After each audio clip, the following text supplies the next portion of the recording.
अगर आपकी WordPress website अचानक सफ़ेद स्क्रीन दिखा रही है और कुछ भी लोड नहीं हो रहा है, ना कोई एरर, ना कोई डैशबोर्ड, तो घबराइए मत। आज इस वीडियो में मैं आपको white screen of death error को 5 मिनट में ठीक करने का सबसे आसान तरीका बताने वाला हूँ। नमस्कार दोस्तों, स्वागत है आपका हमारे चैनल वायरल व्यापार में। यहाँ हम सिखाते हैं WordPress website design, SEO, digital marketing, AI बिल्कुल आसान भाषा में। अगर आप अपनी वेबसाइट खुद बनाना चाहते हैं तो चैनल को ज़रूर सब्सक्राइब करें। वर्डप्रेस में वाइट स्क्रीन ऑफ डेथ का मतलब है कि आपकी वेबसाइट या डैशबोर्ड पूरी तरह से ब्लैंक वाइट स्क्रीन दिखने लगता है। इस एरर के पीछे आमतौर पर 4 कारण होते हैं: plugin conflict, theme error, PHP memory limit, corrupted core files. लेकिन चिंता मत करें, आज हम इन्हीं स्टेप बाय स्टेप फिक्स करेंगे। तो स्टेप नंबर 1 चलिए देखते हैं। सबसे पहला होता है प्लगइन डिसेबल। तो हमारा जो प्लगइन है इसके लिए आपको अपनी होस्टिंग में आना है।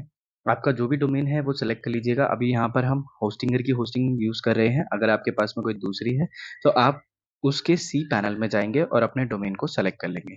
वहाँ पे जाने के बाद आपको ये फाइल्स का सेक्शन मिलेगा। यहाँ पे क्लिक करके आपको फाइल मैनेजर के ऊपर क्लिक करना है। यहाँ से आप अपनी फाइल को एक्सेस करेंगे। कुछ इस तरीके की डिस्प्ले आपके सामने आ जाएगी। जैसे ही आप इसे ओपन करते हैं, यहाँ से पब्लिक एचटीएमएल में जाएँगे, डब्ल्यूपी कंटेंट के अंदर जाएँगे और यहाँ पर प्लगइन्स का एक ऑप्शन मिलेगा, ये आपको देखने को मिलेगा। इसमें हमें सिर्फ़ एक काम करना है, राइट क्लिक करना है, रीनेम के ऊपर क्लिक करना है और फाइल के नाम को चेंज कर देना है कुछ इस तरीके के, ओल्ड करके डॉट ओल्ड, फिर हमें इसे सेव कर देना है। तो जैसे ही हम इसे रीनेम करेंगे, एक बार अपनी साइट को आप रिफ्रेश करेंगे तो हो सकता है आपकी साइट लोड हो जाए। अगर इससे आपका एरर रिज़ॉल्व नहीं होता है, तब हम सॉल्यूशन नंबर 2 की तरफ चलेंगे, जिससे कि 1 करके एक-एक सारे प्लगइन्स को एक्टिवेट करें, तब जाके आपको रियल एरर वाला जो भी प्लगइन है वो मिल जाएगा। उसे डीएक्टिवेट कर दें या फिर उसे रीइंस्टॉल कर लें, तो आपका जो एरर है वो प्लगइन से अगर हो रहा होगा तो फिक्स हो जाएगा। नेक्स्ट हमारा यहाँ पर आता है थीम। थीम से भी रिलेटेड एरर्स होते हैं। अगर ऐसा हो रहा है तो थीम के लिए भी आपको क्या करना है, आपको जस्ट सेम तरीके से फाइल मैनेजर में आना है अपनी होस्टिंग पे, पब्लिक एचटीएमएल पे क्लिक करके डब्ल्यूपी कंटेंट पे क्लिक करना है। उसके बाद यहाँ पर आपको थीम्स का ऑप्शन मिलेगा, इसके अंदर जाना है।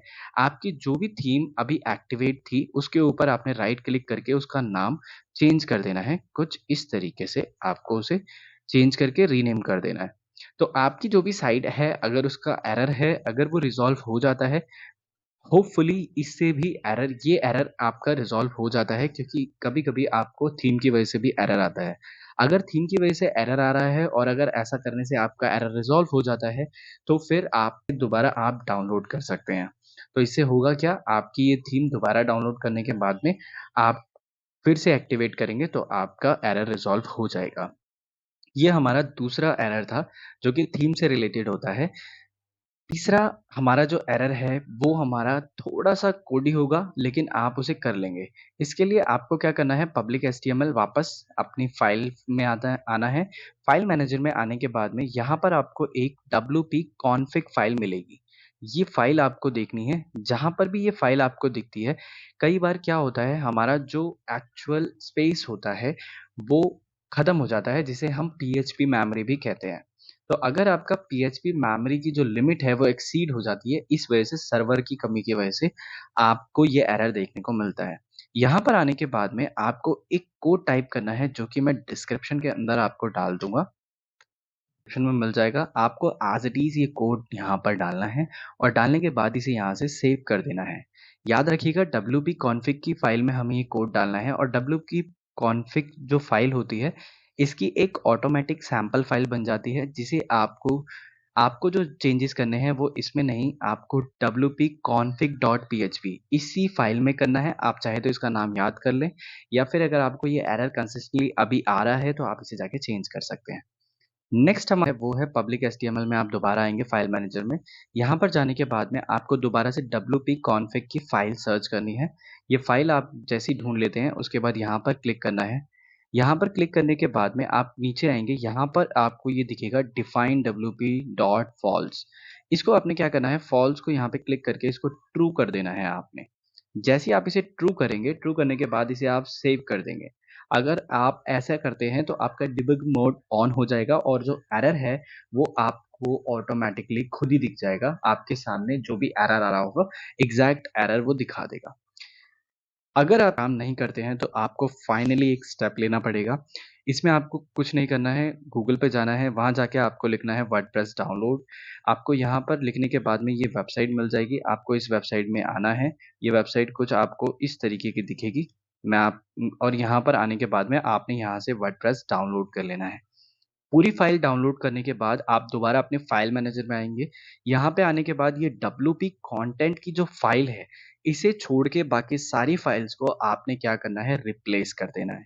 तो आपका डेटा भी सेफ़ रहेगा और आपका फ़ाइल भी जो एरर आ रहा होगा, वो भी ऑटोमैटिकली चेंज हो जाएगा। कभी-कभी वर्डप्रेस के एरर की वजह से भी ऐसा होता है। अगर आपके ये पाँचों सॉल्यूशंस काम कर तो आप इनमें से कोई भी इस पाँचों सॉल्यूशंस में से जो भी ट्राई करेंगे, आप ट्राई करके देखिए, मोस्ट प्रोबेबली आपके एरर रिज़ॉल्व हो जाएँगे। अगर नहीं होते हैं तो फिर भी आप मुझे कमेंट में डाल सकते हैं, वो मैं पर्सनली आपको ख़त्म कर दूँगा। तो दोस्तों, इस तरह आप WordPress white screen of death error को आसानी से फिक्स कर सकते हैं। अगर यह वीडियो हेल्पफुल लगा हो तो लाइक करें, कमेंट करें और चैनल वायरल व्यापार को सब्सक्राइब ज़रूर करें। मिलते हैं अगली वीडियो में वर्डप्रेस के एक और पावरफुल ट्यूटोरियल के साथ।